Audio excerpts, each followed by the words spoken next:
C'est lancé maintenant, donc bien le bonsoir à tous en cette soirée extraordinaire, non pas parce que élection américaine, mais parce que nous faisons une assemblée extraordinaire. Donc ce soir, nous avons 3 points qui vont nécessiter une résolution de la part des membres du Conseil. Bien sûr, l'ordre du jour de la séance est disponible en ligne et je crois qu'il y a même un lien là, sur la publication Facebook si l'équipe de communication travaille toujours de la même façon. Donc, nous sommes le 3 novembre 2020, les 19 heures. Nous tenons une séance où le Conseil est présent en entier. Donc, je vous remercie de vous rendre disponible pour cette soirée extraordinaire.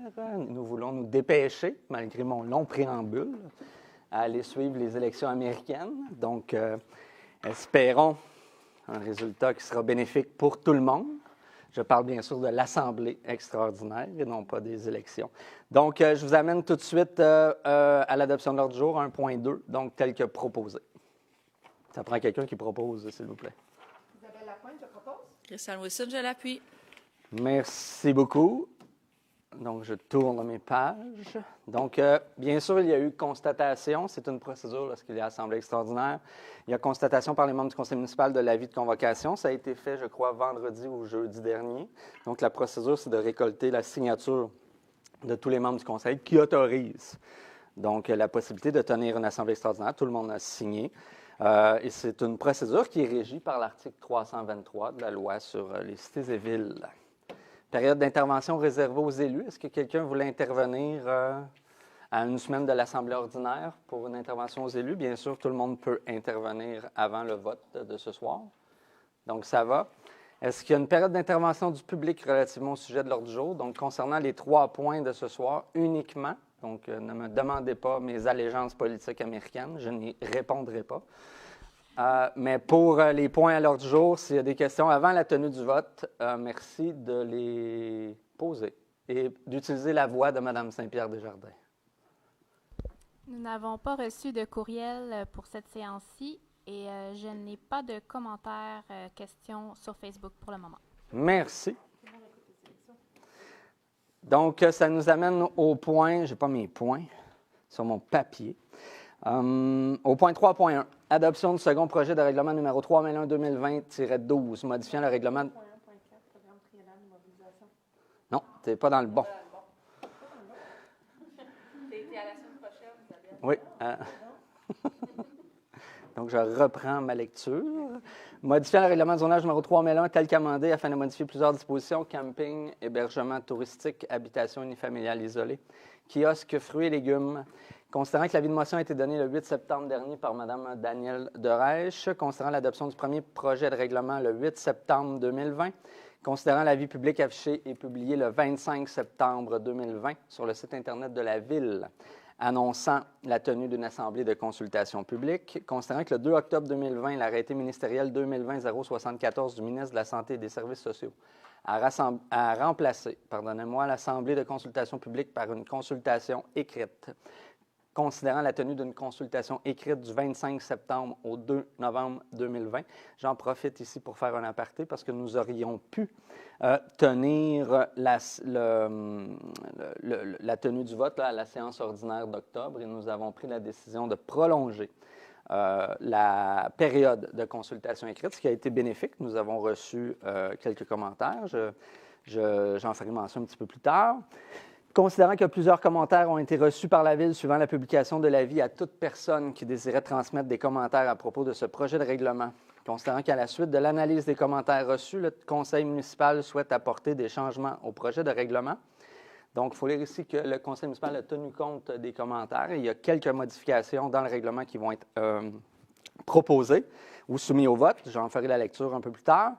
Considérant qu'à la suite de l'analyse des commentaires reçus, le Conseil municipal souhaite apporter, ça je l'ai lu, considérant que certaines dispositions de ce règlement sont susceptibles d'approbation référendaire, considérant qu'une copie du règlement a été mise à la disposition du public pour consultation sur le site Internet de la Ville, il est proposé d'adopter avec changement le second projet de règlement 3001-2020-12, modifiant le règlement de zonage numéro 3001, tel qu'amendé, afin de modifier plusieurs dispositions, camping, hébergement touristique, habitation unifamiliale isolée, kiosques, fruits et légumes.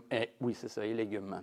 Donc, d'abord, nous avons reçu 10 correspondances, là, parmi lesquelles on incluait plusieurs éléments de changement, mais concrètement, là, il y a 10 correspondances. Certaines d'entre elles réunissaient des citoyens entre eux, mais ça nous a permis de réfléchir à une modification ou des modifications possibles ou des amendements là, à la lecture du règlement. Donc, laissez-moi ouvrir pour être certain de bien mentionner les articles en question. Donc, pour l'article 17 et 18, concernant... Là, je parle des deux articles parce que c'est pour les deux affectations, les deux zones, ou les deux grilles usages, peut-être, pardonnez-moi, ou les deux sections. Voilà. Donc, je vous amène l'article 585.1, dimension minimale d'un site de camping. Donc, la proposition est amendée pour faire passer de 250 mètres carrés à 275 mètres carrés. Donc, ça s'applique pour l'article 17 et l'article 18. Il y a, concernant l'article 585.2, nous avons reçu une intervention citoyenne assez pertinente qui nous a amené à réfléchir sur une modification qui implique une distance minimale entre un bâtiment complémentaire et ou équipement complémentaire et la limite de terrain doit être de 50 mètres. Donc, dans la précédente proposition, il n'y avait pas de limite d'implantation par rapport à la ligne du terrain. Pour les bâtiments complémentaires, là, on parle surtout des bâtiments qui impliquent des rassemblements là, ou des activités. Donc, ces bâtiments devraient être situés à au moins 50 mètres du lot du terrain pour s'assurer une paisibilité avec l'entourage ou les terrains voisins. Pardonnez-moi. Est-ce que... Oui, ensuite, je vous amène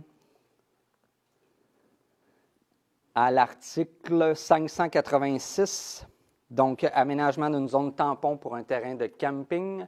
La proposition précédente parlait d'une zone de 25 mètres, donc la proposition réglementaire qui sera soumise au vote ce soir modifie cette zone-là de 25 à 30 mètres. Il faut dire que c'est un élément là, qui a suscité beaucoup d'interventions de la part du public. Là.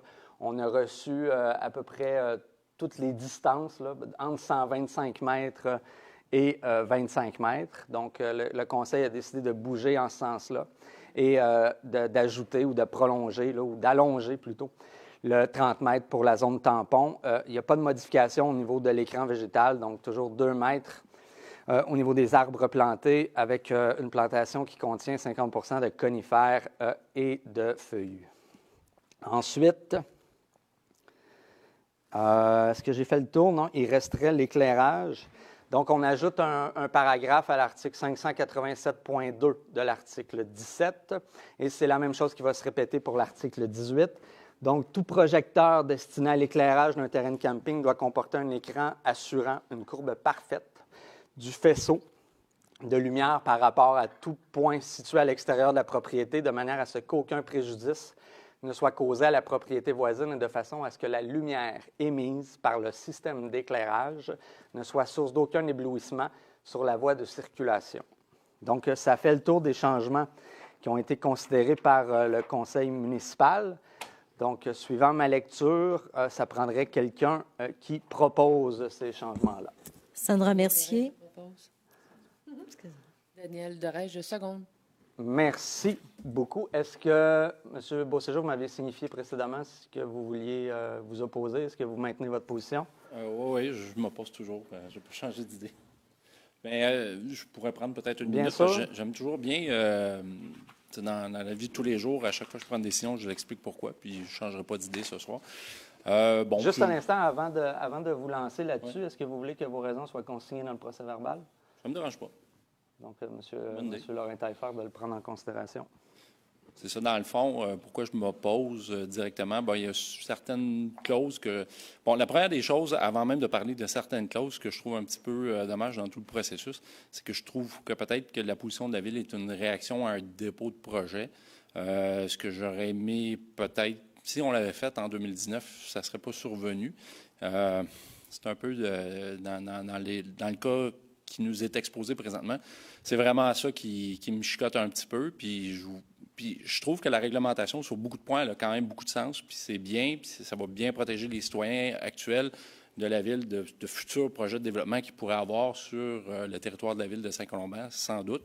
Mais malheureusement, c'est ça, il y avait déjà un projet de déposé, même si l'information a été véhiculée que ce n'était pas vraiment un projet officiel, il y a quand même un projet qui avait été déposé. Puis je trouve que c'est un peu d'arriver en retard un petit peu là-dessus pour essayer de récupérer la balle au bon vite fait, mais bon, l'histoire nous a prouvé dans le passé à Saint-Colomban que ça n'a pas toujours été payant, puis ça a fini malheureusement par des dossiers judiciarisés, qu'on voulait changer la réglementation comme ça alors qu'il y avait déjà des choses en cours. Donc, mon intention, c'était beaucoup plus de protéger la ville par rapport à d'éventuelles poursuites qui pourraient être réalisées là, par une personne qui pourrait être lésée par un projet comme ça qui arrive après. Mais ceci étant dit, la ville agit quand même dans ses paramètres, dans sa légalité, puis ces choses comme ça. Après ça, restera à voir, mais je déplore encore des fois peut-être le manque de communication qu'il pourrait y avoir entre la ville et certains citoyens pour arriver à bâtir des projets plus constructifs plutôt que d'être obligé de se parler par voie réglementaire et par voie d'avocat. Puis ceci étant dit, dans la version finale là, qui est déposée aujourd'hui, il y a quelques points là, que je trouve un petit peu discriminatoires, qui pourraient être améliorés, qui sont discutables, mais la majorité va trancher dans ce dossier-là, donc je vais juste m'abstenir de voter pour, je vais voter contre, mais pour le restant, la décision appartient aux membres du Conseil, tout simplement. Merci beaucoup, M. Beauséjour. Ça nous amène au point 4.1, autorisation d'entreprendre le processus d'appel d'offres public relativement à l'acquisition d'un balai mécanique de rue de type aspirateur TPSP 2020-410. Donc, la raison pourquoi nous passons ce point à l'Assemblée extraordinaire, c'est que plus nous gagnons de jours quant au processus pour procéder à l'acquisition d'un balai de rue, plus ça nous garantit d'avoir un balai de rue pour la saison du balayage de rue. Et il y a aussi un élément intéressant au niveau de la disponibilité là, des balais de rue en location, là, la disponibilité de ces balais de rue sont plus grandes. Elle est plus grande actuellement qu'au printemps, donc on espère profiter d'une économie. Donc, c'était avisé d'accélérer le processus en ce sens-là. Donc, il est proposé, considérant que cette dépense est prévue au programme triennal d'immobilisation 2021, 2022, 2023, mais que ce dernier n'est pas encore adopté, il est proposé d'autoriser le directeur du service des travaux publics ou toute autre personne mandatée par ce dernier à entreprendre le processus d'appel d'offres public relativement à l'acquisition d'un balai de rue de type aspirateur TPSP 2020-410. Sans proposition, s'il vous plaît. Isabelle Lapointe, je propose. Daniel Darèche, je l'appuie. Merci beaucoup, mesdames. Autorisation 4.2. Autorisation d'entreprendre un processus de sollicitation relativement à l'acquisition de 2 radars de vitesse TPDP 2020-411, considérant que cette dépense, même chose, n'est pas prévue au budget 2020 au programme triennal d'immobilisation 2020, 2021, 2022. Il est proposé d'autoriser le directeur du service des travaux publics ou toute autre personne mandatée par ce dernier à entreprendre un processus de sollicitation relativement à l'acquisition de 2 radars de vitesse TPDP 2020-411. Donc, plus vite on les a, plus vite ils sont en application. Donc, on a l'opportunité de passer la résolution maintenant au lieu d'attendre à la semaine prochaine. On le fait. C'est pour de meilleurs services à la population. En proposition, s'il vous plaît. Isabelle Lapointe, je propose. Daniel Darèche, je l'appuie. Merci beaucoup. Donc, ça nous amène déjà à la période d'intervention. Est-ce qu'il y a des questions du public qui suivent la procédure, c'est-à-dire de se nommer et d'indiquer la rue où ces personnes habitent?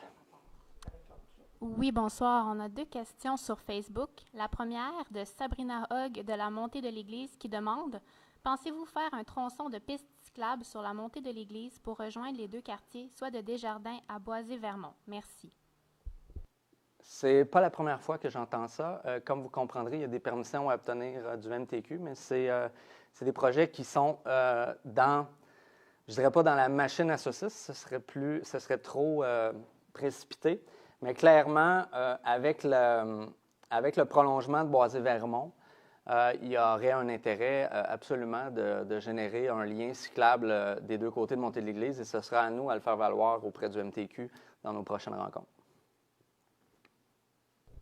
Merci. La seconde question vient de Yves Lecourt de la rue John Ryan qui demande « Je voudrais savoir si un projet est débuté au sujet des embouteillages Saint-Simon et le pont qui mène à Saint-Colomban et le chemin Rivière-du-Nord. » En fait, les dernières nouvelles, encore une fois, c'est un projet du ministère des Transports du Québec. Donc, les dernières nouvelles qu'on a, le MTQ est en processus de terminer les expropriations là, des terrains qui sont touchés par la on pourrait dire modernisation, on peut aussi dire modification de l'infrastructure. Donc, toute l'intersection Rivière-du-Nord, Montée de l'Église. Les dates de travaux nous amènent en 2022. La logique est bien simple, c'était que dans la planification du MTQ, il fallait restaurer le pont Mackenzie, il faut restaurer le pont Canuta parce qu'ils vont être sursollicités dans une perspective où le débit de circulation va être affecté sur Montée de l'Église. Donc, les dernières dates, c'est 2022. Merci. J'ai une question qui s'est rajoutée de Michel Provost qui habite sur la montée Brisebois qui demande « Pensez-vous que le pont Canuta sera ouvert le mois prochain? » Je le souhaite. Supposé en décembre. Supposé, oui. C'est l'annonce officielle, mais ils ont retardé pour Mackenzie, puis on n'a pas eu de nouvelles. Il faut savoir que le pont Canuta et le pont Mackenzie, c'est de responsabilité MTQ Montréal. Lorsqu'on traverse ces ponts-là et qu'on arrive sur le territoire de Saint-Colomban, c'est MTQ Laurentides. Ça vous apparaît assez banal comme technicalité, mais ça change énormément pour nous la donne parce que discuter avec le MTQ Montréal, c'est pas le même défi que discuter avec le MTQ Laurentides. Monsieur Beauséjour. Ben oui, parlant justement du MTQ Montréal, est-ce que la Ville a fait des pressions justement sur le MTQ Montréal en collaboration avec la Ville de Mirabel pour justement améliorer la circulation de l'autre côté de la rivière sur la section Saint-Simon, entre la route 158 et la rivière? Parce que dans le fond, on aura beau changer notre intersection en haut, où on sait que le bas blesse, là, c'est vraiment à l'arrêt stop, au coin des rues en bas du boulevard Saint-Canute, d'autant plus que le boulevard Saint-Canute est fermé côté ouest depuis quelques semaines pour des travaux d'égout aqueduc dans ce secteur-là. C'est rendu extrêmement pénible de traverser aux heures de pointe. J'ai une citoyenne qui m'a parlé que ça lui prenait 30, 40 minutes pour aller porter son enfant à la garderie l'autre bord. Ça commence à faire pas mal long. Et je trouve ça un petit peu déraisonnable, tu sais, qu'il n'y ait rien de fait ou qu'il n'y ait pas d'avancement dans la communication au niveau des travaux du côté de Mirabel. J'aimerais ça que les citoyens soient au courant, à savoir si nous, on a fait des pressions sur la MTQ, pour leur dire d'avancer ça. Ça fait quand même des années qu'on voit les fils d'auto s'étirer matin et soir de part et d'autre de Montée de l'Église. Mais moi, je n'ai jamais encore eu de communication officielle du MTQ Montréal. Ben moi, on s'en vient avec des lumières l'année prochaine, boulevard Saint-Canute, ou on s'en vient avec des choses.